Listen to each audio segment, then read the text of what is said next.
Yes. So hello guys, a very good morning to all of you. So कैसे हो आप? Yes. क्या आपने अभी तक हमने जो भी क्लास में पढ़ा है वो प्रॉपरली पढ़ा है अपने घर पे, लाइब्रेरी में, सेल्फ स्टडी में? सर अब तक हमने क्या क्या कंप्लीट किया?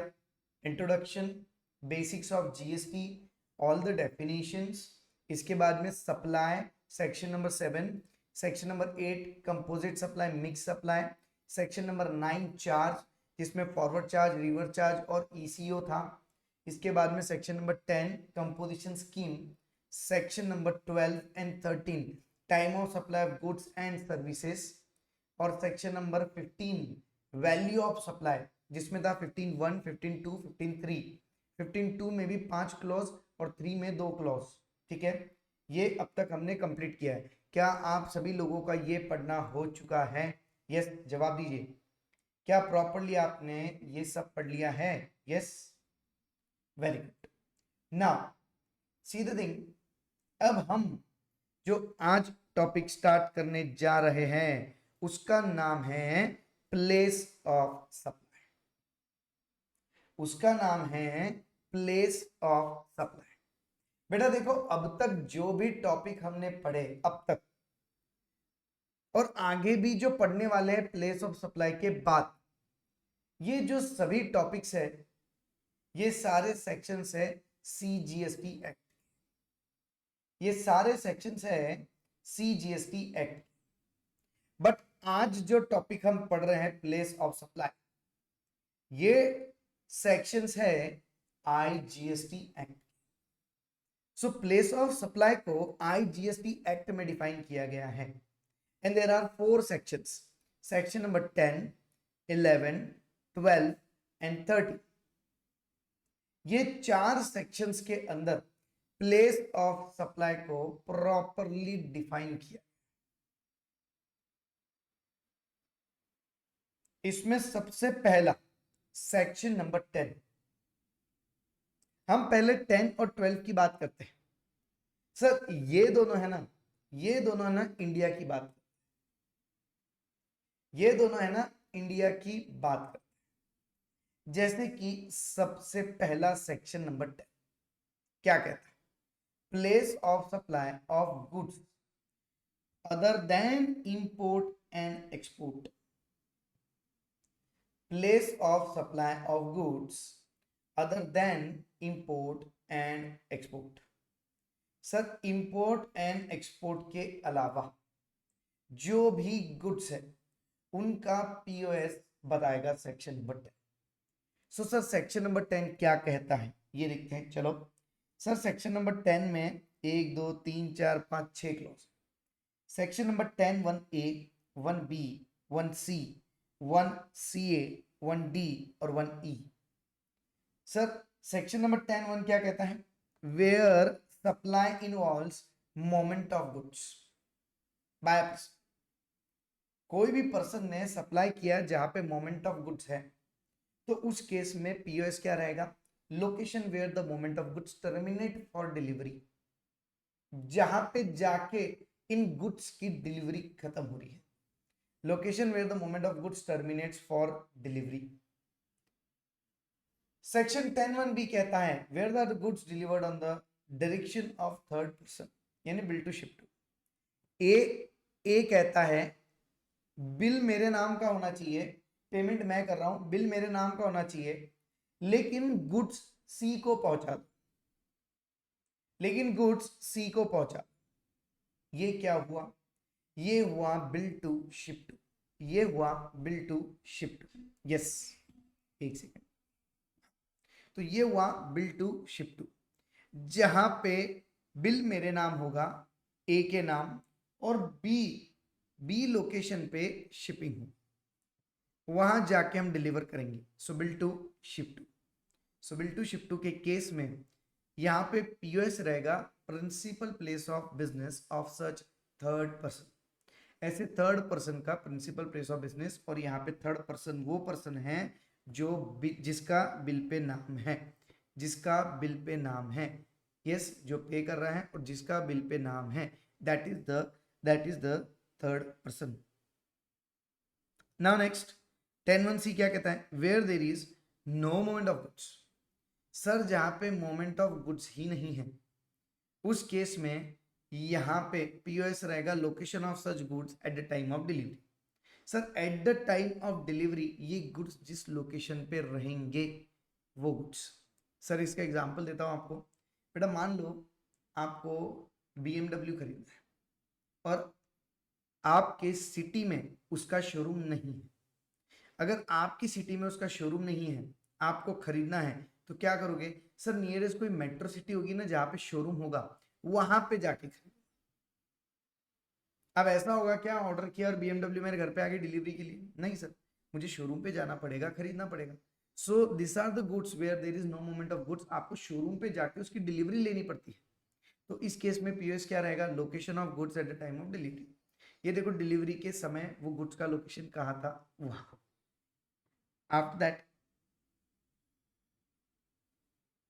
over the counter goods purchased over the counter in one state and transported to another state by the buyer unregistered person. मैं गया घूमने, मैं व्यापारी आदमी हूँ, घूमते घूमते मुझे एक चीज बहुत पसंद आई तो मैंने उसका स्टॉक खरीद लिया. स्टॉक खरीद लिया ओवर द काउंटर परचेज किया और वो स्टॉक को मैं लेके आया मेरे सिटी में बेचने. ठीक है, मैं एक अनरजिस्टर्ड पर्सन हूँ. मैंने वहां से ओवर द काउंटर खरीदा और वो गुड्स को ट्रांसपोर्ट करके मैं यहाँ तक लेके आया ठीक है, मेरे सिटी तक. That is the case. Goods purchase over the counter in one state transported to another state by the buyer who is a unregistered person. अब सर इस केस में हम पीओएस क्या फिक्स करें? इस केस में सर पीओएस रहेगा where the address of that unregistered person is recorded in the invoice. Sir अगर इनवॉइस पे रिकॉर्डेड होगा तो in this case address of that unregistered person, yes, location as per address, that will be your POS. But अगर उसका address नहीं है in that case location of supply, in that case location of supply. बात समझ में? Yes, in that case location of supply.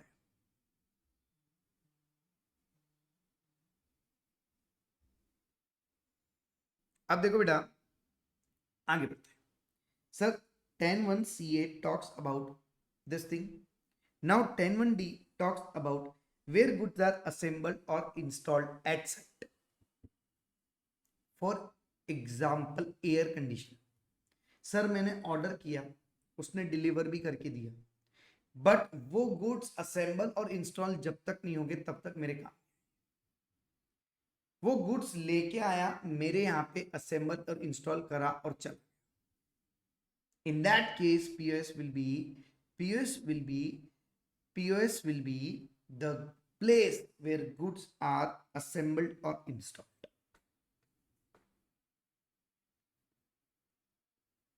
The place where goods are assembled and installed. ये रहेगा बेटा. ठीक है, ये रहेगा. Now 10(1)(e) where the goods are supplied on board of a conveyance like vessel, aircraft, train, motor vehicle, etc. Now where the goods are supplied on board of a conveyance. Sir इसका मतलब for example मैं flight से जा, ठीक है, अब जैसे ही flight से जा रहा था ऑन बोर्ड यानी जब मैं बैठा हूँ और ट्रेवलिंग कर रहा हूँ, चाहे मैं फ्लाइट से ट्रेवल करूँ या बस से करूँ या फॉर एग्जांपल ट्रेन से करूँ. ठीक है, सो किसी से भी मैं ट्रेवल करूँ ना तो वहाँ पे कुछ ना कुछ गुड्स बेचने वाले भी आते हैं. जैसे अगर मैं ट्रेन की बात करूँ तो ट्रेन में कभी वो पावर बैंक बेचने वाला आता है, चार्जर बेचने वाला आता है, खिलौने बेचने वाला आता है. ठीक है, तो अब ऑन बोर्ड अगर कोई गुड्स का सप्लाई होता है तो उस केस में हम पीओएस क्या ट्रीट करें? So POS will be the place where such goods are taken on board of the conveyance. ये देखो कि वो गुड्स को कन्वेंस में किस जगह से लिया गया, and that will be your POS. ठीक है, so this was all about the goods. एक बार फटाफट से रिवाइज करते हैं. Section 10(1)(e). Section 10(1)(e) talks about supply where goods involve moment of goods. supply involves movement of goods. 10(1)(b), bill to ship to. 10(1)(c), no movement of goods. 10(1)(ca), over the counter purchase in one state and transported to another state by unregistered person. 10(1)(d), where goods are assembled or installed. 10(1)(e), where goods are supplied on board of a conveyance. ठीक है, ये सारी चीजें होगी बेटा place of supply section 10, place of supply section number 10. Now heading towards section number 12. जैसे section number 10 बात करता था सप्लाई ऑफ गुड्स की, 12 बात करता है सप्लाई ऑफ सर्विस की.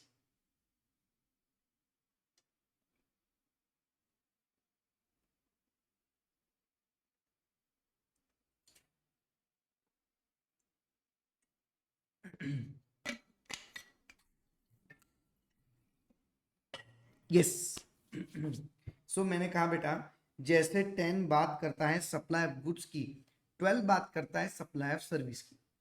अब 10 में हमने क्या देखा सर? 10 में हमने ये देखा कि 10 के केस में, 10 के केस में वहां पे हम अदर देन इंपोर्ट एक्सपोर्ट की बात कर रहे थे. और 12 के केस में भी हम डोमेस्टिकली बात करेंगे. 12 के केस में भी हम डोमेस्टिकली ही बात करेंगे. सर क्या होगा इसमें? Place of supply service where LOS LOR is in India, जहां पे लोकेशन ऑफ सप्लायर और लोकेशन ऑफ रेसिपिएंट दोनों इंडिया में. In that case of supplier service we will apply section number 12. We will apply section number 12. बात समझ में आई? Yes, बात समझ में आई. अब देखो इसमें कितने सारे सबसेक्शंस हैं. यस, मैं 2 मिनट में आपस में.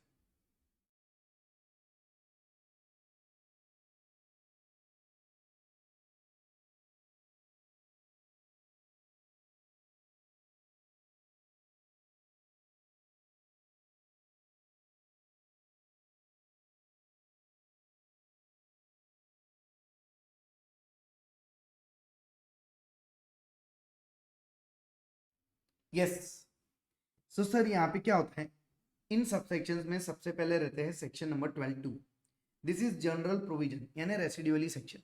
ये कहता है सेक्शन नंबर सबसेक्शन नंबर 3 से लेके तो 14 तक अगर आप किसी भी सबसेक्शन में पीओएस डिटरमाइन नहीं कर सकते हैं, यहां चले. सेक्शन नंबर 3 से लेके तो सबसेक्शन नंबर 3 से लेके तो 14 तक कहीं पे भी आप पीओएस डिटरमाइन नहीं कर सक रहे तो यहां लिखे. ठीक है, तो यहां लिखे. सो इस केस में कहा जाता है, ये देखो जब मैं बात कर रहा हूं इन सबसेक्शंस की 2, 5, 7, 8, 9 और 13, 2, 5, 7, 8, 9 एंड 13, इन सबसेक्शंस की बात करूं तो 2 पीओएस है. अनरजिस्टर्ड पर्सन का हर केस में अलग अलग है, बट रजिस्टर्ड पर्सन का इन सब केसेस में कॉमन है. रजिस्टर्ड पर्सन का इन सब केसेस में कॉमन है. बात समझ में आई? सो रजिस्टर्ड पर्सन का हम कॉमन रखते हैं. देखते हैं क्या है, केसेस पढ़ लो. पहला जनरल प्रोविजन. सर 3 से लेके तो 14 के केस में अगर नहीं आता है तो वो 2 में आएगा. सर 2 के केस में अनरजिस्टर्ड पर्सन अगर है, हम सप्लाई अनरजिस्टर्ड रेसिपिएंट को कर रहे हैं. देखो बेटा यहाँ पे सब बात रेसिपिएंट की होगी. अनरजिस्टर्ड पर्सन कौन है? रेसिपिएंट. अगर रेसिपिएंट अनरजिस्टर्ड पर्सन है इन केसेस में, ठीक है, सेक्शन 12(2) का प्रोविजन कहता है your POS will B address on record exist of that location of recipient. अगर एड्रेस है हमारे रिकॉर्ड्स में, उसका एड्रेस है तो location of that recipient, otherwise location of that supply, otherwise location of that supply. Sir आगे section 12(5). This talks about service in relation to training and performance appraisal. Training and performance appraisal. यहाँ पे बात कर रहे हैं हम training and performance appraisal. Sir इसका मतलब फॉर एग्जांपल कहीं पे जाके किसी को ट्रेनिंग देना और पैसे मिलते, ये सर्विस सप्लाई हुआ ना. यस, तो उस केस में पीओएस क्या रहेगा? मान लो मैं महाराष्ट्र को हूँ, और मैं राजस्थान में जाके, जयपुर में जाके ट्रेनिंग दे रहा हूँ, तो मुझे तो पैसे वहां मिल रहा है, बट मैं तो हूँ महाराष्ट्र का, पैसे ले जाऊंगा महाराष्ट्र में। तो बताओ यहाँ पे पीओएस कैसे फिक्स करें? सर पीओएस फिक्स ही क्यों करते हैं? ताकि स्टेट्स के बीच में झंझट ना हो, किस स्टेट का टैक्स है उस स्टेट को मिले, बराबर। सो यहाँ पे पीओएस क्या फिक्स करें? यहाँ पे पीओएस क्या fix? So in that case unregistered person अगर है रिसिपिएंट, ठीक है, अनरजिस्टर्ड पर्सन है, तो POS will be the location where services are actually performed. ये देखो कि एक्चुअली जाके सर्विस कहां परफॉर्म हुई, एक्चुअली जाके सर्विस कहां परफॉर्म हुई है। सो जहां पे एक्चुअली परफॉर्म हुई है that will be your POS. After that section 12(7), section 12(7) talks about organisation. ये वर्ड पे फोकस करना हाँ बेटा, ऑर्गेनाइजेशन, ठीक है, इवेंट ऑर्गेनाइज कर, cultural, artistic, sporting, scientific, educational, entertainment, conference, fair, exhibition, celebration, similar events. Sir events organise करना, ये वर्ड पे फोकस रखना हाँ, यहाँ पे इवेंट्स ऑर्गेनाइज करना, ठीक है। सर इस केस में अगर कोई इवेंट्स ऑर्गेनाइज करके देने की सर्विस देता है तो पीओएस क्या रहेगा? अनरजिस्टर्ड पर्सन को अगर सप्लाई किया है ना, ठीक है, तो POS shall be the place where event is actually held, जहां पे एक्चुअली इवेंट हेल्ड हुआ है, ठीक है, जहां पे इवेंट एक्चुअली हेल्ड हुआ है, बात समझ में, जहां पे इवेंट एक्चुअली हेल्ड हुआ है। और सर अगर मान लो इवेंट ही आउटसाइड इंडिया चला गया, आजकल कर रहे हैं लोग, मालदीव्स में जाके शादी कर रहे हैं, मॉरिशियस में जाके शादी कर रहे हैं, ठीक है, दुबई में जाके शादी करते हैं कोई कोई, ठीक है। सर अगर अगर इन दिस केसेस अगर आप कहीं आउटसाइड इंडिया इवेंट ऑर्गेनाइज करके देने की सर्विस दे रहे हो तो उस केस में POS will be the location of recipient. उस केस में हम पीओएस ये नहीं बोलेंगे वेयर इवेंट एक्चुअली हेल्ड। अगर इंडिया में कहीं पे भी इवेंट ऑर्गेनाइज हो रहा है ना, तो where event is actually held will be your PS.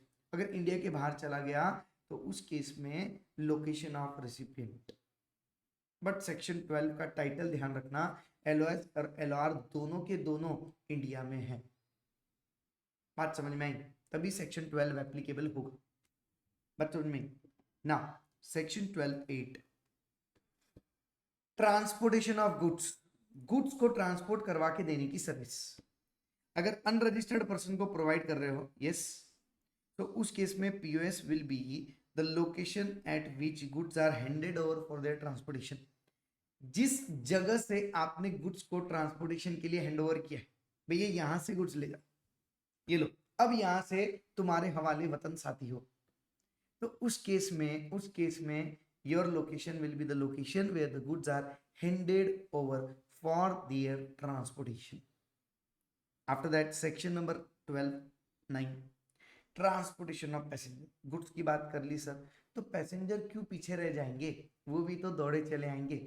So transportation of passenger, ठीक है। सो ट्रांसपोर्टेशन ऑफ पैसेंजर की केस में अगर अनरजिस्टर्ड पर्सन को हम सप्लाई कर रहे हैं तो उस केस में your POS will be the place from where the person और the passenger embarks for a continuous journey, यानी जहां से वो अपनी कंटिन्यूअस जर्नी को स्टार्ट करता है। एम्बार्क्स यानी स्टार्ट, जहां से वो स्टार्ट कर रहा है अपनी कंटिन्यूअस जर्नी। बात समझे? जहां से वो स्टार्ट कर रहा है अपनी continuous journey. Sir journey continuous, इसका मैंने बहुत अच्छे से डिस्क्रिप्शन एग्जांपल लेके मीनिंग आपको डेफिनेशंस चैप्टर में समझाया है। अगर आपको कंफ्यूजन है सर कंटिन्यूअस जर्नी यानी क्या, तो डेफिनेशंस चैप्टर की जो वीडियो है उसमें जाइएगा और वहां पे देख लीजिए, ठीक है। आगे सर लास्ट वन, इस रेंज का लास्ट वन, 12 का नहीं, इस रेंज का, रेंज क्या थी सर? 2 5 7 8 9 13, 2 5 7 8 9 13। एक बार वापस मेरे साथ बोलिए, 2 5 7 8 9 13। ये रेंज थी जहां पे पीओएस रजिस्टर्ड की केस में अलग है, अनरजिस्टर्ड की केस में अलग है, ठीक है। तो अब तक हम सबका अनरजिस्टर्ड वाला हिस्सा देख रहे थे, जैसे ही ये इंश्योरेंस सर्विस कंप्लीट होगा हम रजिस्टर्ड वाला पार्ट देखेंगे जो सब में कॉमन है। Sir in case of insurance service, अब ये देखो अगर किसी अनरजिस्टर्ड पर्सन को आप इंश्योरेंस सर्विस सप्लाई कर रहे हो तो चेक करो क्या उसका उसका एड्रेस रिकॉर्ड्स में है। अगर है तो in that case your place of supply will be the location of recipient on the records of the supply. ठीक है, on the records of the supply. और सर अगर इन सब केसेस में, किन सब केसेस में, एक बार वापस मेरे साथ बोलिए, 2 5 7 8 9 13। ठीक है, गाना गा के बोलिए, 2 5 7 8 9 13। ठीक है, इन केस में अगर सप्लाई रजिस्टर्ड पर्सन को किया जा रहा है, अगर सप्लाई रजिस्टर्ड पर्सन को किया जा रहा है, तो उस केस में पीओएस रहेगा the location of such registered person. उस केस में पीओएस रहेगा location of such registered person. चाहे इनमें से कोई भी सप्लाई सर्विस हो रही है, अगर वो रजिस्टर्ड पर्सन को हो रही है तो उस केस में पीओएस ये रहेगा। अनरजिस्टर्ड पर्सन को हो रही है तो इंडिविजुअल केसेस में पीओएस डिफरेंट है। यस, बात समझ में आ गई बेटा?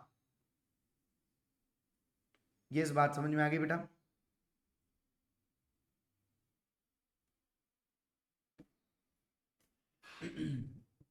बढ़ते हैं आगे। सर अब ये हो गया सेक्शन नंबर 12 के वो हिस्से जिसमें 2 पीओएस थे। अब हम बात करेंगे सेक्शन नंबर 12 के रिमेनिंग हिस्से जिनमें एक ही पीओएस है। वो गाना याद रखना, 2 5 7 8 9 13। अब ये सेक्शंस के अलावा जो भी बचे कुछ है ना, सबका पीओएस सिर्फ एक ही होगा, चाहे वो रजिस्टर्ड को सप्लाई करे या अनरजिस्टर्ड, डजंट मैटर, एक ही होगा पीओएस, एक ही होगा पीओएस। सर वो सेक्शंस कौन कौन से हैं? सबसे पहला 12(4) restaurant catering service, personal grooming, fitness, beauty treatment, health service including cosmetic and plastic surgery, including cosmetic and plastic surgery. Sir यहाँ पे हम वो सर्विसेज परफॉर्म कर रहे हैं जो किसी पर्टिकुलर एक इंडिविजुअल पर्सन के ऊपर फिजिकली परफॉर्म करनी होती। देखो ना, पर्सनल ग्रूमिंग, रेस्टोरेंट कैटरिंग भी फिजिकली जब किसी को खिलाएंगे तो मतलब आएगा ना। Personal grooming, fitness, beauty treatment, yes, health service, ये सब एक इंडिविजुअल पे फिजिकली परफॉर्म होगी। तो उस केस में पीओएस क्या रहेगा? Where such services are actually perform. ये देखो कि ये सर्विसेज एक्चुअली कहाँ परफॉर्म, ठीक है, ये देखो कि ये सर्विसेज एक्चुअली कहाँ परफॉर्म हुई। Got the thing? Yes, got the thing? After that 12(6). Now देखो बेटा, 12(7) क्या बोल रहा था? Organisation of an event, organising an event. 12(6) क्या कहता है? 12(6) कहता है एडमिशन टू एन इवेंट। पहले हम सर्विस दे रहे थे इवेंट को ऑर्गेनाइज करके देने की, बट अब हम सर्विस दे रहे हैं इवेंट में अंदर आने की, इवेंट में अंदर आने की टिकट लग रही है। बात समझ में? तो उस केस में पीओएस क्या रहेगा? In the cases where service provided by way of admission to a cultural, artistic, sporting, scientific, educational, entertainment event, amusement park और any other place, in that case POS the place where the event is actually held और where the park और such other place is actually located. अगर वो movable है तो event जहाँ पे हो रहा है वहां, अगर वो फिक्स्ड है, जैसे वाटर पार्क में जाने के लिए सर, अम्यूजमेंट पार्क में जाने के लिए टिकट बाई करनी पड़ती है। It means admission to a particular event आपको कुछ ना कुछ पैसा देना पड़ रहा है। यस, सो उस केस में पीओएस क्या रहेगा? Where such park is actually located, ठीक है, और event actually held. Now section 12(10) services on board of a conveyance including vessel, aircraft, train और मोटर व्हीकल। यस, अब सर मैं फ्लाइट से जा रहा था, अब प्यास लग गई, सर प्यास लग गई ना, तो मैंने अपने ऊपर का जो बटन होता है वो दबाया, उससे आवाज गई एयर होस्टेस के पास। उसने आके पूछा, sir how may I help you? तो मैंने कहा I want a glass of water. Yes, वो गई, पानी लेके आई, मैंने पिया। क्या मैंने कोई पैसा दिया? क्या एयर होस्टेस ने जब पानी लेके आया तब मैंने कोई पैसा दिया? नहीं। ये तो सर्विस थी उनकी, on board of a convenience, ये सर्विस उन्होंने हमें दी। बात समझ में? ये सप्लाई ऑफ सर्विस हुआ, ये सप्लाई ऑफ सर्विस हुआ। देखो कन्वीनियंस से रिलेटेड तीन बातें। पहला, goods supplied on board of a convenience, supply goods. Second, transportation of passenger. तीसरा, सर्विसेज ऑन बोर्ड। अब जब आपका ट्रांसपोर्टेशन जारी है उस समय आपको कोई सर्विस मिला तो उस केस में पीओएस क्या रहेगा? POS is the location of the first scheduled point of departure of that convenience. ये देखो कि इस कन्वीनियंस का first scheduled point of departure क्या, जो भी उसका first schedule point of departure था, that will be your POS, that will be your POS. Yes, after that banking and other financial services including stock broking service to any person. ठीक है, banking service, okay, in short.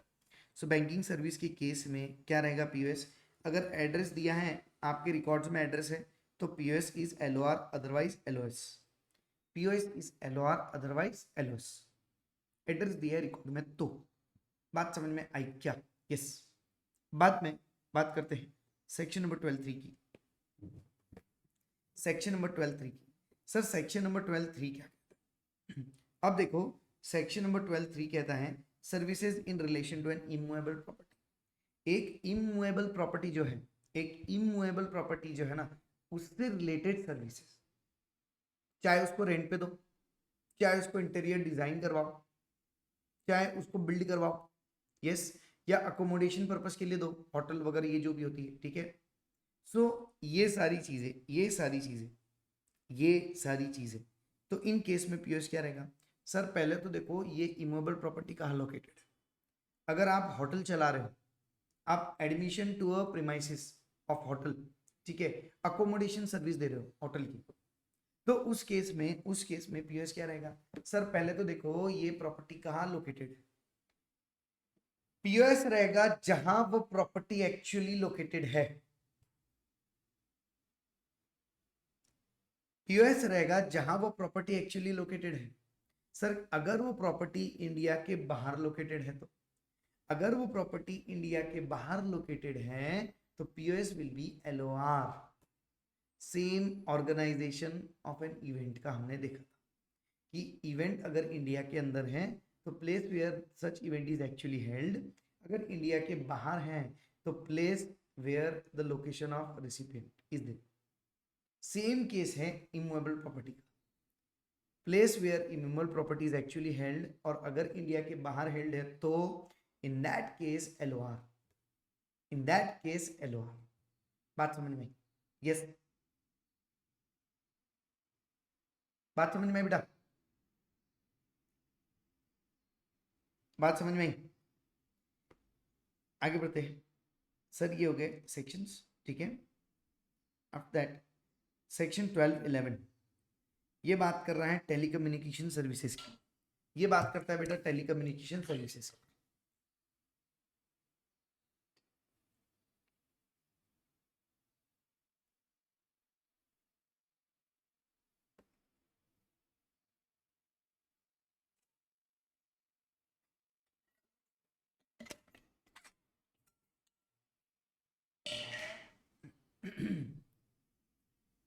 Sir ये बात करता है telecommunication service की। अब देखो इसमें क्या क्या चीज है। सर टेलीकम्युनिकेशन से याद आया क्या क्या होगा? प्रीपेड, पोस्टपेड, ठीक है, ब्रॉडबैंड और डीटीएच, है ना, यही सर्विसेज होगी। यानी टेलीकम्युनिकेशन सर्विसेज में सब केबल के थ्रू होती है, ठीक है, केबल के थ्रू। अब देखो यहाँ पे कोई अगर पूरा तरह से फिक्स लाइन है, फिक्स लाइन ऑफ टेलीकम्युनिकेशन है, सर मैंने ब्रॉडबैंड का कनेक्शन लिया, लैंडलाइन का कनेक्शन लिया, सर ये तो वायर्ड फॉर्म में आता है, ये तो वायर्ड फॉर्म में आता है। इसका फिक्स टेलीकम्युनिकेशन लाइन भी होता है यूजिंग एनी सर्किट्स और एक्सेट्रा एक्सेट्रा, ठीक है। या फिर सर डीटीएच की सर्विस मैंने ली तो उसका भी कुछ ना कुछ डिश एंटीना केबल होता है ना, यस। तो ये सारी सर्विसेज इसमें आ गई। तो उन सब चीज़ों के केस में पीओएस क्या रहेगा? Location where this telecommunication lies, sorry line lease circuit cable connection और डिश एंटीना इज इंस्टॉल। ये देखो कि आपका डिश एंटीना केबल ये एक्चुअली कहाँ पे इंस्टॉल किया गया, जहाँ पे इंस्टॉल किया गया that will be your POS. Next, post paid service. Sir post paid यानी सर यूज कर लो, बिल बाद में भरना, और बिल लेट भी भरोगे ना तो आपका कनेक्शन कट नहीं होगा, चलता जाएगा, रुकेगा नहीं आपका सर्विस। Post paid basis. तो यहाँ पे अगर कोई भी टेलीकम्युनिकेशन सर्विसेज दी जा रही है पोस्ट पेड बेसिस पे, तो उस केस में पीओएस क्या रहेगा सर? पीओएस रहेगा billing address of such recipient.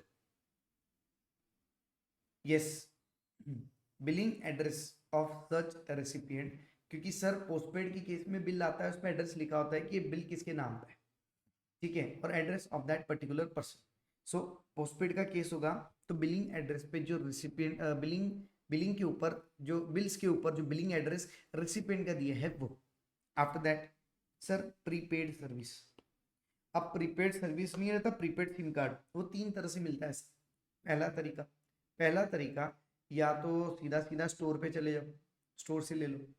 दूसरा तरीका, कोई ना कोई स्टोर का से for example as a distributor work कर रहा है, ठीक है, उससे जाके ले लो, दुकान है उसकी, वो आपको सर्विस प्रोवाइड करके देगा। तीसरा, सर बैठे रहते हैं ना, छतरी छतरी लगा के बैठे रहते हैं ना रोड पे, अपनी गाड़ी ले लेते, टेबल ले लेते, चेयर ले लेते, छतरी लगा के बैठे रहते हैं, उनके पास से करवा लो, ठीक है। तो ये तीनों केसेस आपको अलग अलग दिए हैं, ठीक है। या तो सर आजकल बहुत जबरदस्त जमाना आ गया, क्या? ऑनलाइन ऑनलाइन ऐप इंस्टॉल करो, उसमें जाके एप्लीकेशन दो, घर पहुंचा देगा। सिम कार्ड को एक्टिवेटेड भी खुद एप्लीकेशन यूज करके कर लो, बिल पेमेंट भी एप्लीकेशन यूज करके कर लो, रिचार्ज एप्लीकेशन यूज करके कर लो, कहीं जाने की जरूरत नहीं है। पहले जाना पड़ता था, जब जब मैं इंटर में था ना, उस समय नया नया स्मार्टफोन का पूरा ट्रेंड चल रहा था। उसके पहले भी अगर आपको रिचार्ज करवाना प्रीपेड में, तो आपको जाना पड़ता था, एक कूपन खरीदना पड़ता था, 10-15 रुपए का रिचार्ज, 50 रुपए का रिचार्ज, 100 रुपए का रिचार्ज, और वो कूपन के पीछे स्क्रैच करना पड़ता था। तो हम चाबी या कॉइन से स्क्रैच करते थे, फिर वो जो कोड है वो कोड को जब हम डायल करते थे तब जाके हमारा कार्ड रिचार्ज होता था। ऐसा हमने किया है, तो ये आज भी है बट बहुत कम है। So this is the case sir. यहाँ पे इन तीनों के केसेस में पीओएस रहेगा। पहला केस सेलिंग एजेंट का, यस, पहला केस, यस, पहला केस सेलिंग एजेंट का। सर मैं स्टोर पे जाके दुकान पे जाके कर रहा हूँ तो address of that selling agent, ठीक है। दूसरा केस छतरी वाला अगर है तो लोकेशन जहाँ पे पेमेंट हो गई है वो। और तीसरा ऑनलाइन किया तो अगर रिकॉर्ड के अंदर आपका एड्रेस है तो location of the recipient, otherwise LOS, ठीक है, अदरवाइज एलओएस, ये रहा, ठीक है। सो ये हो गया सर। और तीसरा और लास्ट वाला 12-14 है एडवर्टीजमेंट का, इसके ऊपर पूरी महाभारत दी है, वो पढ़ाऊंगा। अब देखो सर, एक बार फटाफट से क्विक रिवीजन कर लेते हैं। सर सेक्शन नंबर 12 आपने गाना बताया था, 2 5 7 8 9 13, इसको ऐसे ही टोन से याद रखना, ठीक है, याद रहेगा प्रोविजन। 2 5 7 8 9 13। सर दो रेसिडुअल, 5 और 5 था एक्चुअली सर्विस परफॉर्म करना, ट्रेनिंग, परफॉर्मेंस अप्राइजल। फिर 7 था sir organisation of an event, ठीक है। 8 था ट्रांसपोर्टेशन ऑफ गुड्स, 9 था ट्रांसपोर्टेशन ऑफ पैसेंजर, 13 था इंश्योरेंस सर्विस। इसके बाद में हम 12 4 पे आए। 4 पे हमने देखा सर फिजिकल सर्विस जो परफॉर्म होती है, restaurant, catering, beauty treatment, personal grooming, health etcetera, वो। फिर 12 6 में हमने देखा एडमिशन टू एन इवेंट, फिर उसके बाद में 12 क्या था, 12 6 के बाद 12 10, ये था कन्वीनियंस वाला। सर कन्वीनियंस में हमने तीन चीज देखी थी sir. Section 10E, good supplied on a convenience on board, ठीक है। फिर सेक्शन नंबर 12 9 देखा ट्रांसपोर्टेशन ऑफ पैसेंजर। फिर देखा 12 10 talks about services on board of a convenience, ठीक है। After that 12 this talks about banking and other service. और 12 3 immovable property, 12 11 telecommunication and 12 14 sir हमारा आ गया है एडवर्टीजमेंट। कंप्लीट हो गया। अब इसमें तीन महारथी सेक्शंस, सर महारथी क्यों बोला? ये 3 जो सेक्शन है इसमें कंफ्यूजन बहुत क्रिएट होता है।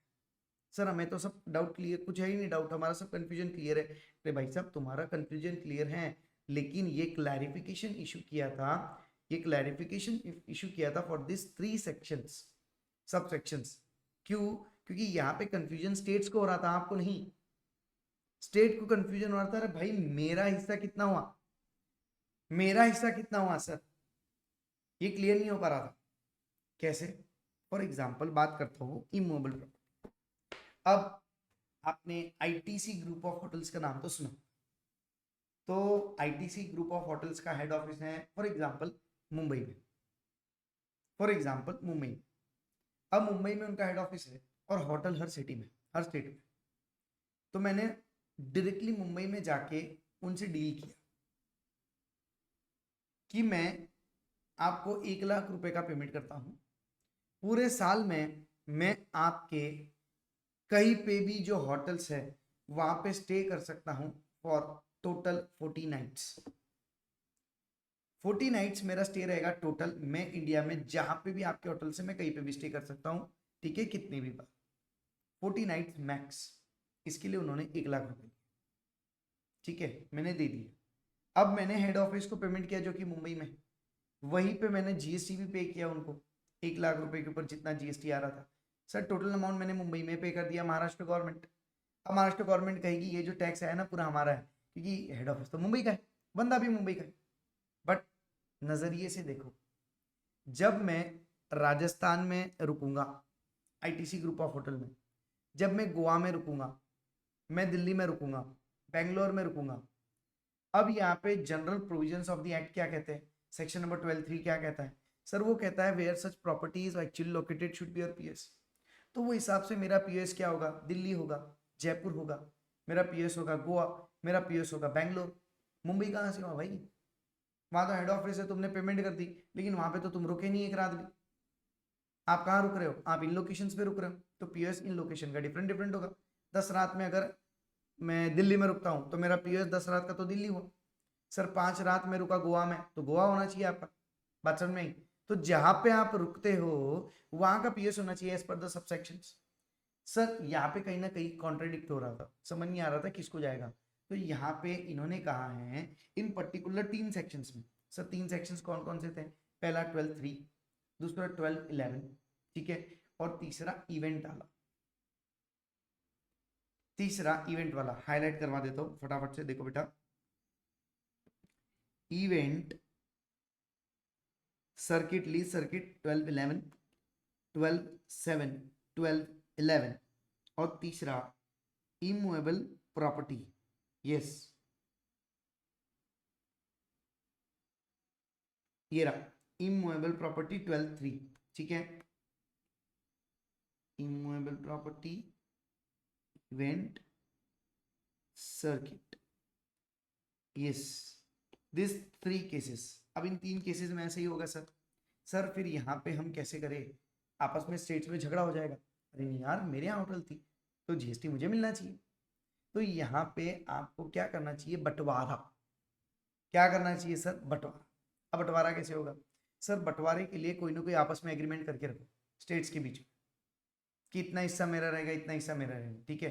तो ये हो गया एक, जिसको मैं कहूंगा, जिसको मैं कहूंगा on the basis of contract of agreement. Sir दूसरा कॉन्ट्रैक्ट एग्रीमेंट नहीं है, आपस में समझौता कर लो, आपस में समझौता कर लो, आप जितने में राजी हो आप रखो, आप जितने में राजी हो आप रखो, ठीक है। वो भी नहीं करना, तो कुछ रीजनेबल और प्रिस्क्राइब्ड मींस दिए गए हैं जीएसटी के अंदर, जो यूज करके आप बाइफरकेट कर सकते हो, बंटवारा कर सकते हो।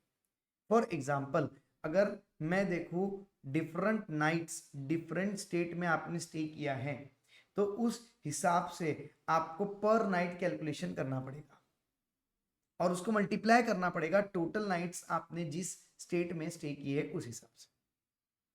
बाइफरकेशन वैसे करो ना, 1 लाख रुपए का अमाउंट दिया, टोटल 40 नाइट्स, 1 लाख का ऊपर जो जीएसटी अमाउंट होगा 18% फॉर एग्जाम्पल, यानी 18,000, 18,000 को 40 से डिवाइड करो, मल्टीप्लाई बाई ये देखो आप दिल्ली में कितने रात रुके, 10 रात, मल्टीप्लाइड बाई 10 करो, वो दिल्ली का हो जाएगा।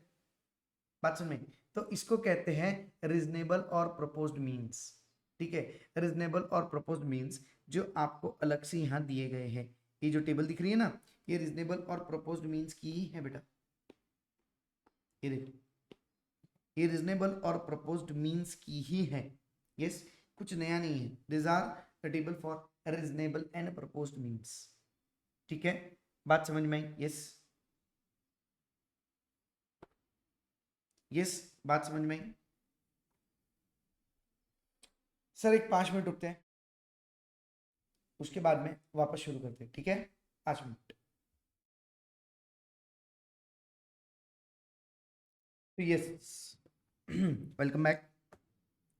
सर यहाँ पे हमने प्लेस ऑफ सप्लाई रिलेटेड सारे पॉइंट्स को कवर किया। ठीक है, प्लेस ऑफ सप्लाई रिलेटेड सारे पॉइंट्स को हमने कवर किया। अब देखो, बात करता हूं regarding the prescribe means. Sir हमने भी थोड़ी देर पहले एग्जांपल लिया था होटल का, आईटीसी वाला, और देखा था कैसे अलग अलग स्टेट्स में होने के कारण उस पर अफेक्ट कैसा आता है। यस, और इसके अलावा होने के कारण सर हमने उसको डिस्ट्रीब्यूट कैसे किया। अब ऐसा बहुत सारी चीजों में होता है, सबसे ज्यादा तो एडवर्टीजमेंट में होता है, और गवर्नमेंट के एडवर्टीजमेंट में तो सबसे ज्यादा होता है सर न्यूज़पेपर का ऐड, ट्रेन के ऊपर ऐड, टी शर्ट और पैम्पलेट्स के थ्रू ऐड। ठीक है, तो ऐसी बहुत सारी जैसे टिकट खरीदते हो रेलवे टिकट, उस पर भी ऐड होती है ना, और ये इलेक्ट्रिक बिल वगैरह होते हैं उस पर भी ऐड होती है। ठीक है, तो इन सारी जगह जो भी एड्स होती हैं, ठीक है, वो कैसे हम स्टेट्स में बाइफर्केट करें, ये पूरा बाइफर्केशन यहाँ बताया। Since it's an exam oriented batch, मैं डिटेल में नहीं जा सकता। इस टेबल में यहाँ पे कौन सा ऐड है, उसका क्या कंक्लूजन है, स्टेट्स में बाइफर्केट कैसे होगा। ठीक है, तो हमने यहाँ पे प्रॉपरली उसको दे रखा है। जैसे एक दो एग्जांपल ले लेता हूँ। जब मैं बात कर रहा हूँ फॉर एग्जांपल,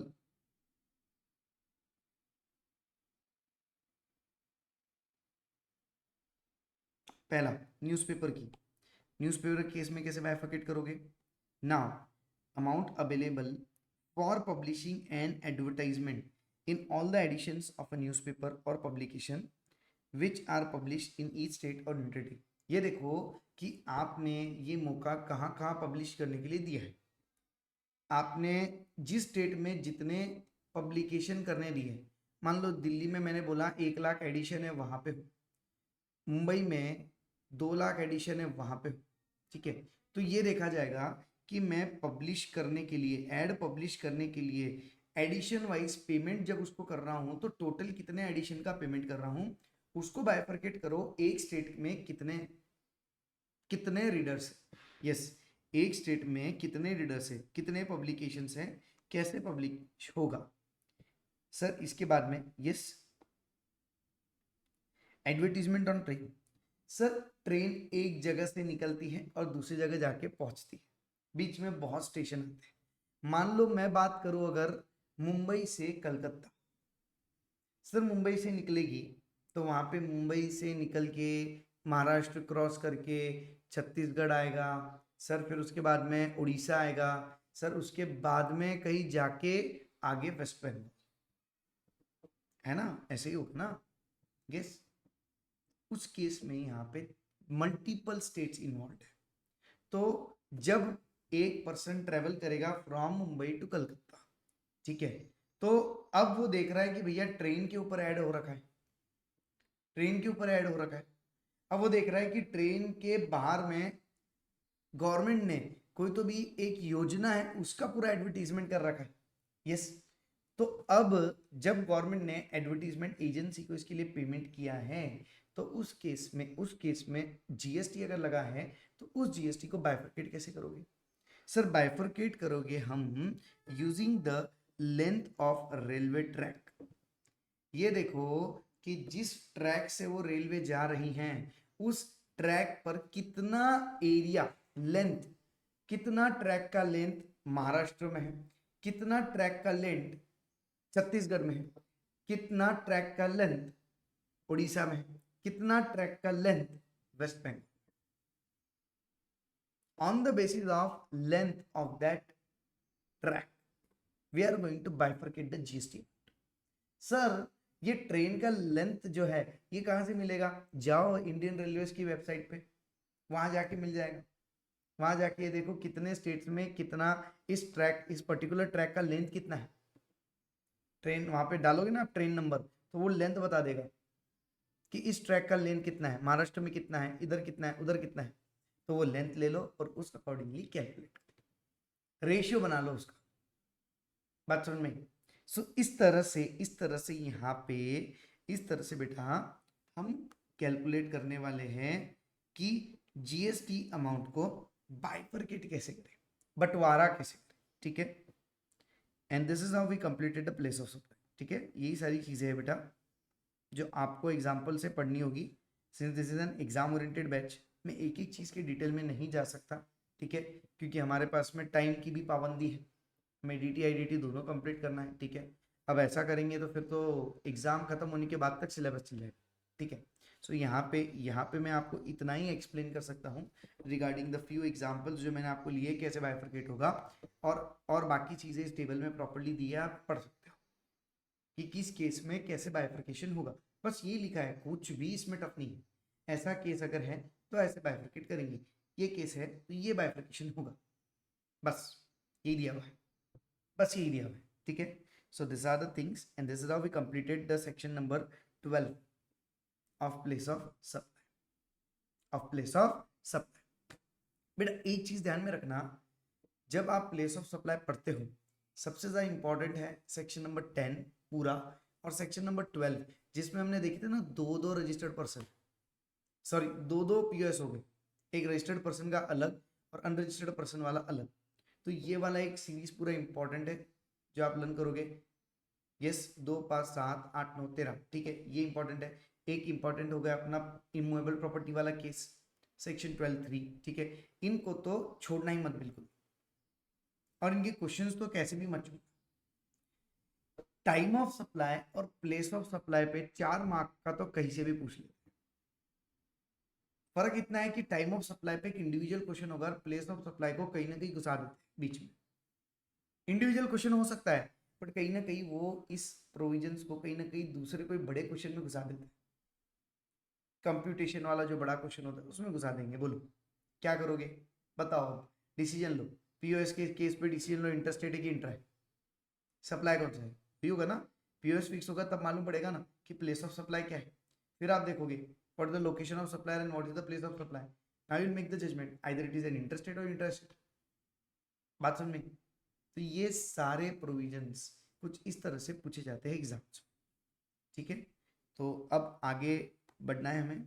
इसके पहले हम कुछ क्वेश्चन सॉल्व करेंगे पीओएस के। ठीक है, आगे बढ़ने से पहले कुछ क्वेश्चन सॉल्व करेंगे।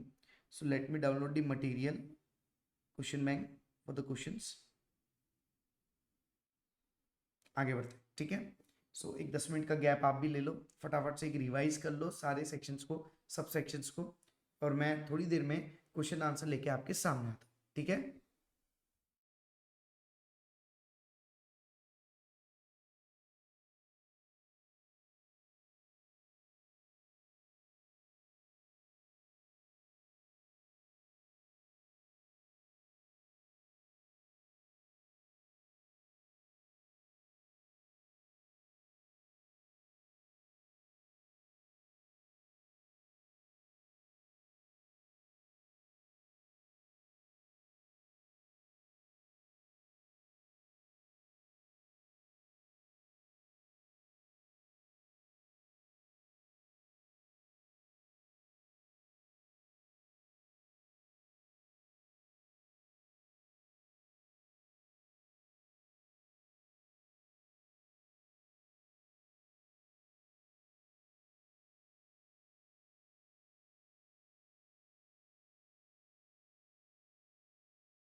So yes, welcome back.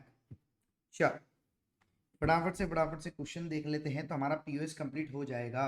Yes, अब देखो यहाँ पे बेटा,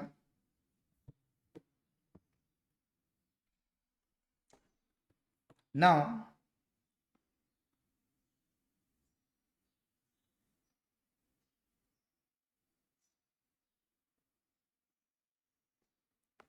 फोर्थ नंबर का पढ़ते हैं ना। फोर्थ नंबर का क्वेश्चन कैसा है देखो, place of supply in relation to immovable property. Sir जैसे ये बोला ना, मैं इधर 12 3 लगाऊंगा, 12 3 लगाऊंगा sir. Situated in India is the location of immovable property. Okay, suppose a road is constructed from Delhi to Mumbai covering multiple assets.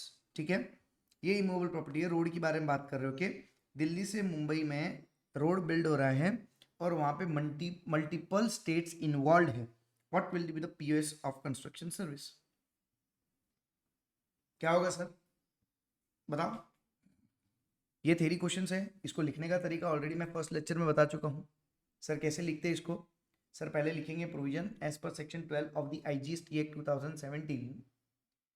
POS यानी पूरा लिखो full form, place of supply in case of immovable property is the location where such property is actually held. But in case where an immovable property is situated in one or more than one state, ठीक है, more than one states, so in that case a reasonable prescribed means can be followed if there is no agreement or contract between the states to bifurcate the amount of GST in such particular states. अब देखो, ये हो गया provision. After that, what you will write fact of the case. In the given question, the road is as an immovable property is built from Mumbai to Delhi, involving multiple states. Now, application. So, applying the above provisions of the Act, the amount of GST should be distributed on some reasonable basis as prescribed under the Act. So, what will be reasonable basis? Either on the basis of kilometer, metre, yes, जो भी होगा वो, तो ये basis पे bifurcate होगा। सो ये रहेगा हमारा सॉल्यूशन। देखते हैं, आंसर चेक कर लेते हैं एक बार। यस, देखो यहाँ पे वही है, हमें पहले क्या लिखना है, पूरा प्रोविजन लिखना है, फैक्ट ऑफ द केस लिखना है, 12 3 एक्सप्लेन किया, ठीक है पूरा। फिर हमने ये देखा कि यहाँ पे कोई भी तरह का एग्रीमेंट अगर हो तो ठीक है, अगर नहीं है तो हम प्रोपोर्शनेट वैल्यू रीजनेबल मीन्स, ठीक है, प्रोपोर्शनल वैल्यू निकालेंगे, ठीक है। It will be computed on the basis of area of that immovable property. Her state में उसका कितना एरिया है, जैसे मैंने आपको एक बेसिस दिखाया था, किलोमीटर्स के बेसिस पे बाइफरकेट कर लो कि हर एरिया में कितने कितने किलोमीटर तक के स्प्रेड है इस रोड का, इमूवेबल प्रॉपर्टी का, उतना जीएसटी बाइफरकेट कर लो, ठीक है। तो ये चीज होगी question number 4। What would be the place of supply of service provided by an event management company for organizing a sporting event for a sports federation which is held in multiple states? ठीक है, अब event management हो रहा है यानी organisation of an event. Sir यहाँ मैं लिखूंगा सेक्शन नंबर 12(7), ठीक है, सेक्शन नंबर 12(7), ठीक है। ना यहाँ पे ऑर्गेनाइजेशन हो रहा है स्पोर्ट्स इवेंट का मल्टीपल स्टेट्स में, ठीक है, मल्टीपल स्टेट्स में। सेम प्रोविजन एक्सप्लेन करो, प्रोपोर्शनल बेसिस पे बाइफरकेशन होगा, क्योंकि प्रोविजन क्या कहता है, POS will be the place where event is actually held if held in India में हो रहा है, तो पीओएस क्या रहेगा, इवेंट जहाँ पे हुआ है वहाँ पे। अब इवेंट मल्टीपल स्टेट्स में अगर हुआ है तो उस केस में हमें क्या करना पड़ेगा, प्रोपोर्शनेट वैल्यू लेना पड़ेगा ऑन रीजनेबल मीन्स, क्योंकि यहाँ पे कोई भी तरह का एग्रीमेंट कॉन्ट्रैक्ट नहीं है, तो प्रोपोर्शनल वैल्यू कैलकुलेट करो। It should be calculated on the number of days, मेरा एक बेसिस बोल रहा हूँ, नंबर ऑफ डेज, जितने दिन वहां पे वो इवेंट था उतने दिन उसका बाइफरकेशन वहां करो। बात समझ में आया? Yes,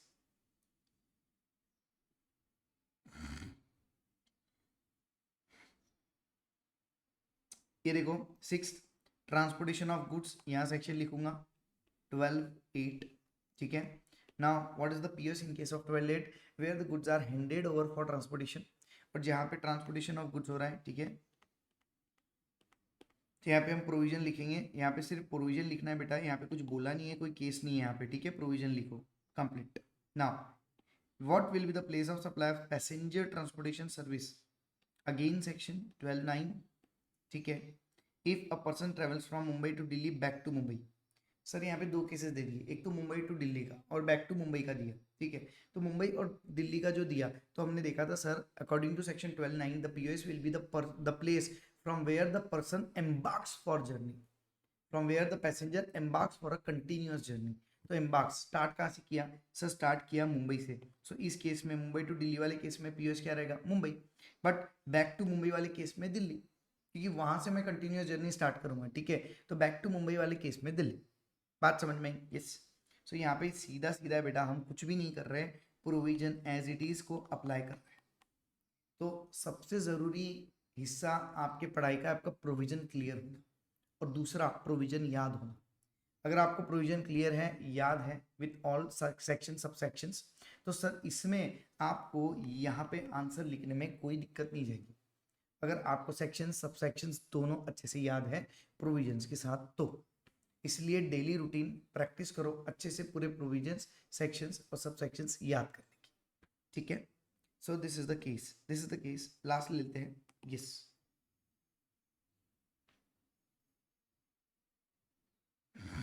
unregistered person from Gurugram, कहाँ का है, Gurugram, travel by Air India flight from Mumbai to Delhi and gets his travel insurance done in Mumbai. अब देखो यहाँ पे दो तरह की सप्लाई दी है, एक तो ट्रांसपोर्टेशन ऑफ पैसेंजर और दूसरा दिया है इंश्योरेंस। इन दोनों में से हमें पूछा जा रहा है इंश्योरेंस का, बट मैं आपसे दोनों पूछूंगा। बताओ अगर ट्रांसपोर्टेशन ऑफ पैसेंजर हो रहा है तो उस केस में पीओएस क्या रहेगा सर, उस केस में पीओएस रहेगा where the person embarks for a continuous journey, ठीक है। कहाँ से एम्बार्क हो रहा है, दिल्ली से, ठीक है।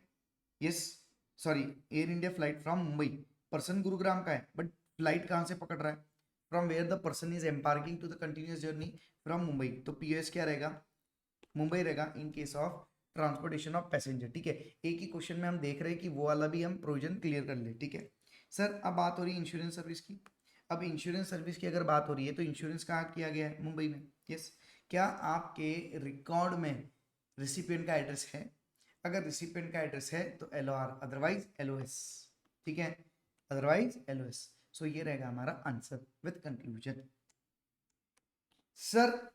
सो इसी तरह से यहाँ पे बेटा हमारा हमारा place of supply with proper question and answers, with proper question and answer खत्म होता है, यस। प्रॉपर क्वेश्चन आंसर खत्म होता है। चलो एक काम करता हूँ, एक क्वेश्चन मैं बना के देता हूँ, आप सॉल्व करो, ठीक है, या लिखता हूँ बस, ठीक है, कि मुझे मॉडल के क्वेश्चन इतने सफिशिएंट नहीं लग रहे।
मील्स लिखते हैं।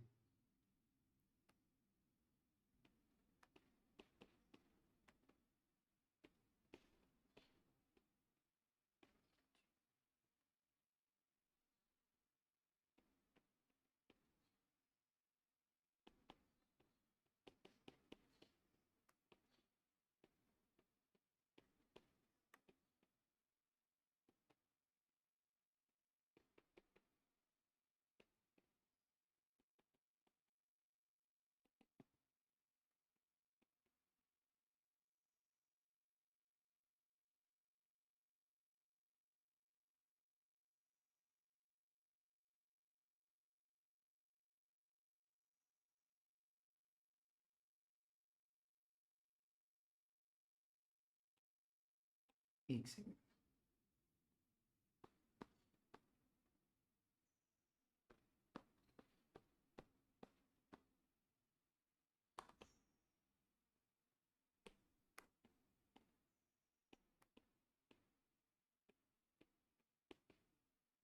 शॉर्टकट मेरे लिए, आप लोगों के लिए नहीं है, ठीक है।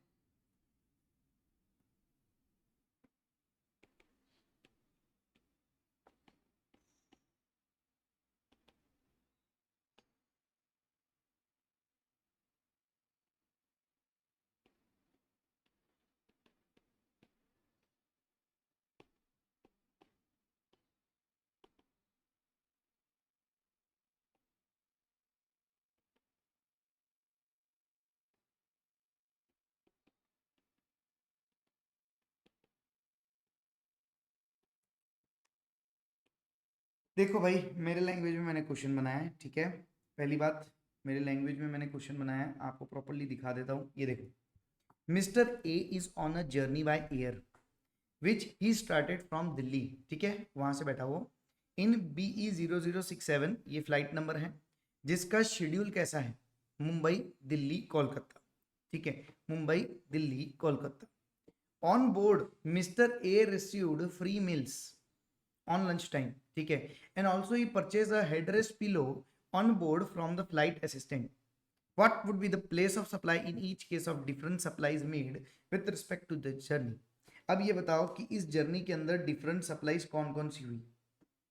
सर यहाँ पे देखो, जिसको भी सॉल्व करना है वीडियो को पॉज करना, सॉल्व करना है, ठीक है। मैं डायरेक्टली सॉल्यूशन बोलता हूँ क्योंकि रुक के फायदा नहीं है, ठीक है। सो जिसको भी सॉल्व करना है तो वीडियो को पॉज करो और सॉल्व करो, ठीक है। बहुत मजा आएगा सॉल्व करके, जब आपको आंसर मालूम पड़ेगा ना, बहुत मजा आएगा, ठीक है ना। सर यहाँ पे देखो, अब हो क्या रहा है, अब देखो सर, यहाँ पे कौन कौन सी सर्विसेज इन्वॉल्व है। पहली SOG, दूसरा सर SOG किसका है, पहले वो लिख दो, पी लो। दूसरा SOS,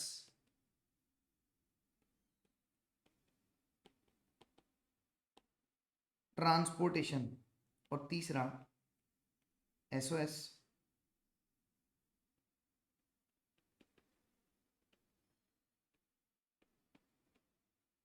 तीसरा सर्विसेज ऑन बोर्ड। ये तीन सर्विस है जिसके ऊपर हम चर्चा कर रहे हैं इसके अंदर। एक तो SOG of pillow, SOS of transportation of passenger, and SOS of services on board, ठीक है। सर्विसेज ऑन बोर्ड क्या दिया सर, लंच दिया ना, फ्री लंच दिया, ठीक है, that is service on board. अब इस केस में अगर मैं इन सप्लाईज को डिफरेंटली ट्रीट करूँ तो, ठीक है, वैसे तो एक नेचर का कंपोजिट सप्लाई मानना चाहिए मैं, ठीक है, बट अगर इन सप्लाईज को अगर मैं डिफरेंटली ट्रीट करूँ तो यहाँ पे रेस्पेक्टिव केसेस के अंदर POS क्या रहेगा, प्रोविजन आपको लिखना है as per the provisions of ये सेक्शन, ये सेक्शन, ये सेक्शन। मैं आपको डायरेक्टली सेक्शन कोड करके देता हूँ, ठीक है, डायरेक्टली सेक्शन कोड करके देता हूँ। सर बात करेंगे जब पिलो वाली सर्विस की, तो ये आ जाएगा सेक्शन 10E, ठीक है, ये आ जाएगा सर सेक्शन, ये देखो हमने यहाँ पे लिखा है ई प्रोविजन आएगा, ई क्लॉज आएगा उसका, आ गया सर, आ जाएगा सेक्शन नंबर 10(1)E, है ना, क्लॉज ई आ जाएगा 10(1)E। तो ये प्रोविजंस का पर्चा हम यहाँ निकाल के रखते हैं, यहाँ पे लिखेंगे 10(1)E, ठीक है, 10(1)E आ गया हमारा, ये आ गया 10(1)E। नाउ 10(1)E के अंदर हमें प्लेस ऑफ सप्लाई क्या मिलेगा सर? मैं डायरेक्टली शॉर्टकट में आंसर लिख रहा हूँ। ओके ओके, दिख नहीं रहा है। Okay sir 10(1)(e). सो इस केस में मैं पीओएस क्या लिखूंगा? मैं डायरेक्टली शॉर्टकट में आंसर बता रहा हूँ, इसको प्रॉपरली ड्राफ्ट करके आपको लिखना है और मुझे व्हाट्सएप पे फोटो भेजना है कि आपने कैसे लिखा, ताकि मैं आपको बता सकूँ सही लिखा है या गलत, फॉर्मेट कैसा है। सर अब आगे, सर इसका पीओएस क्या रहेगा? पीओएस हमने देखा था 10(1)(e) के केस में रहता है where the goods are taken on board. So flight कहाँ से शुरू हुई? मुंबई से। तो ये पिलो वगैरह जो भी इन्होंने मुंबई से लिया, ठीक है, तो यहाँ पे पीओएस क्या रहेगा? मुंबई। क्या रहेगा? मुंबई। पीओएस क्या रहेगा? Mumbai. Where the goods are taken on board. ना दूसरा, ट्रांसपोर्टेशन ऑफ पैसेंजर। सर इस केस में लगेगा सेक्शन 10(9). हमने पढ़ा था sir where the person embarks for a continuous journey. तो बताइए पर्सन कहाँ से एम्बार्क कर रहा है? तो इस केस में पीओएस क्या रहेगा सर? इस केस में पीओएस रहेगा हमारा दिल्ली, क्योंकि पर्सन दिल्ली से एम्बार्क कर रहा है, दिल्ली से चढ़ रहा है। नाउ सर ये है प्रोविजन सेक्शन नंबर 10(6) का, services on board of a conveyance. So इस केस में पीएस क्या था? First schedule point of departure of that conveyance. Sir याद नहीं आ रहा? ये देखो प्रोविजन आपके सामने, सॉरी 12(10) है, प्रोविजन हमने गलत लिखा, करेक्ट कर लेते हैं। Sir first schedule point of departure, ठीक है, प्रोविजन क्या था? First schedule point of departure, यहाँ लिखेंगे 10(10), मिस्टेक हो गई एक, ठीक है। सो सर 10(10), सो पीओएस उस अकॉर्डिंगली क्या रहेगा बेटा? पीओएस रहेगा first schedule point of departure. अब जब मैं देखूंगा तो फ्लाइट का शेड्यूल कैसा है? MUM DL QL, ठीक है।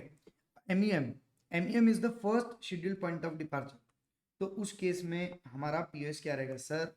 MUMBAI, मुंबई। तो यहाँ पे हमने तीनों केसेस के अंदर पीओएस निकाला है। केस नंबर 1 जहाँ पे गुड्स का ट्रांसपोर्टेशन हो रहा था वो हमने निकाला है सर सेक्शन नंबर 10(1)(e) को यूज करके, मुंबई। सर इसके अलावा हमें सर्विसेज ऑन बोर्ड मिल रही थी, वो हमने निकाला 10(10) यूज करके, पीओएस मुंबई। और ट्रांसपोर्टेशन ऑफ पैसेंजर की सर्विस थी, वो हमने निकाला सेक्शन नंबर 10(9) यूज करके, पीओएस दिल्ली। बात समझ में आई? यस, बात समझ में आई? प्रॉपरली पूरा प्रोविजंस क्लियर हुआ? यस। ये क्वेश्चन को अच्छे से लिख के सॉल्व करना और मुझे आपका राइटिंग कैसा है उसका फोटो जरूर भेजना।